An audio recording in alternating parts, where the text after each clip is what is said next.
ಮಾಧ್ಯಮ ಮಿತ್ರರಿಗೆ ಆತ್ಮೀಯವಾಗಿ ಸ್ವಾಗತಿಸುತ್ತಾ ಇಂದಿನ ಪತ್ರಿಕಾಗೋಷ್ಠಿಯಲ್ಲಿ ನಾನು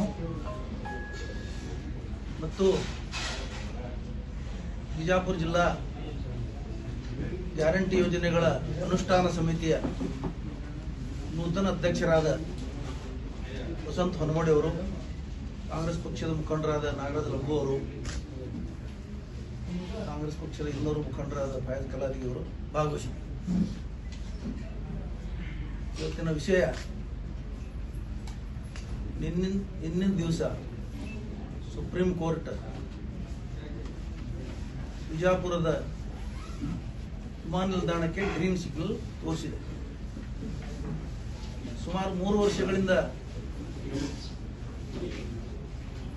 ಬೇರೆ ವಿಮಾನ ನಿಲ್ದಾಣಕ್ಕೆ ಸಂಬಂಧಪಟ್ಟಂತ ಒಂದು ಕೇಸಿನಿಂದ ನಮ್ಮ ಬಿಜಾಪುರದ ವಿಮಾನ ನಿಲ್ದಾಣದ ಕೇಸ್ ನಿರ್ಣಯ ಆಗೋದು ಬಹಳ ತಡ ಆಯ್ತು.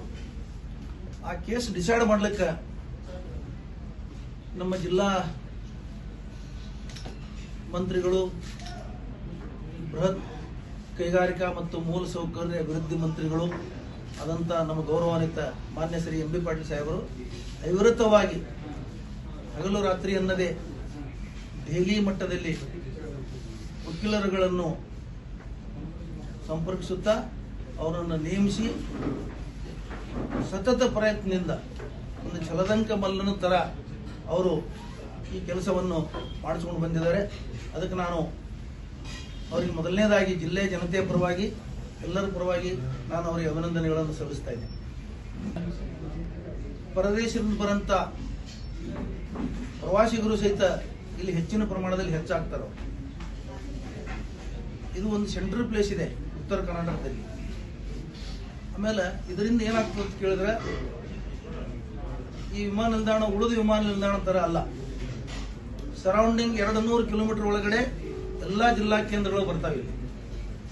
ಅದರಿಂದ ಈ ವಿಮಾನ ನಿಲ್ದಾಣವನ್ನು ಎಂ ಬಿ ಪಾಟೀಲ್ ಸಾಹೇಬ್ ಮಾಡ್ಕೊಂಡು ಬಂದಿದ್ದಾರೆ. ಅದು ಅವ್ರು ಯಾವ ತರ ನೀರಾವರಿ ಖಾತೆಯನ್ನು ಮಾಡಿ ನಿರ್ವಹಿಸಿ ಇವತ್ತು ಭಗೀರಥ, ಆಧುನಿಕ ಭಗೀರಥ ಅಂತ ಏನೋ ಒಂದು ಬಿರುದು ತಗೊಳ್ಳೋಷ್ಟು ಕೆಲಸ ಮಾಡಿದ್ದಾರೆ.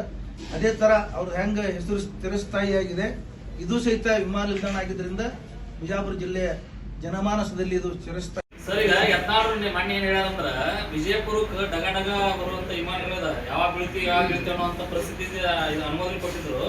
ನಾನು ಅಧಿವೇಶನದಾಗ ಮಾತಾಡಿದಾಗ ಪ್ರವಾಸೋದ್ಯಮ ಸಚಿವರು ಆನಂದ್ ಸಿಂಗ್ ಇದ್ರು ವಿಮಾನ ಏನಂತ, ಮತ್ತೆ ಅವರು ಅದಕ್ಕೆ ಅನುಮತಿ ಕೊಟ್ಟರು. ನಾ ಮಾತಾಡಿದ್ರೆ ಹಾಕಿದ್ದಿಲ್ಲ ಅಂತ ಹೇಳಕ್ ನನಗೆ ಅದ್ರ ಬಗ್ಗೆ ನಾಲೆಜ್ ಇಲ್ಲ.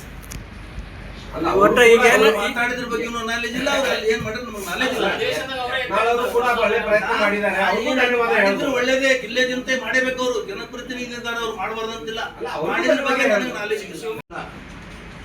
ಇಂಥ ಸಿಚುವೇಶನ್ದಾಗ ಸಣ್ಣ ಕೆಲಸ ದೊಡ್ಡ ಕೆಲಸ ಆಯ್ತು, ನಿಮ್ ಧನ್ಯವಾದ ಹೇಳಿದ್ರು ಬರೋಬರ್ ಅದ್ರಿ. ಆ ಸಣ್ಣ ಕೆಲಸ ಯಾರು ಮಾಡವ್ರು? ಇದು 2 ಸಲ ಬಂದ್ ಹೋಗಿದಾರೆ.